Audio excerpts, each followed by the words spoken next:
اکثر مواقع مشکل ما مافیا بازا اینه که نقش کم میاریم، یعنی تعدادمون میره بالا ولی تعداد نقشامون کمه، همه میشیم مافیای ساده و شهروند ساده.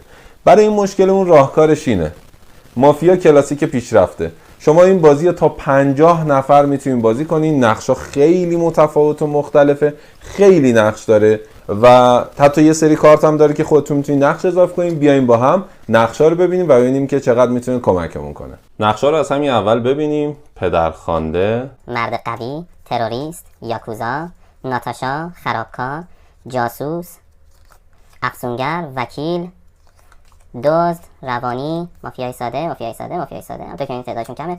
جوکر، نرو یا نرون، سانتا، آدمکش، دوئل کننده، روانشناس، فرمانده، عنکبوت، تکتیرانداز، تایلر، روینتن، فراماسون، کاراگاه، کشیش، قاضی، آهنگر، ساقی، گاوچران، نگهبان، تفنگدار، رولت روسی، محافظ، دکتر، بمبافکن، شهروند ساده و کارتای پیشنهاد شما که میتونید اسمای مختلفی روشون بذارید. همونطور که این فوق العاده نقش زیاد داره این بازی. و این ویدیو رو هر جایی که می‌بینید میتونید وارد وبسایت بازی ما بشین و تهیه کنین محصول جذابو.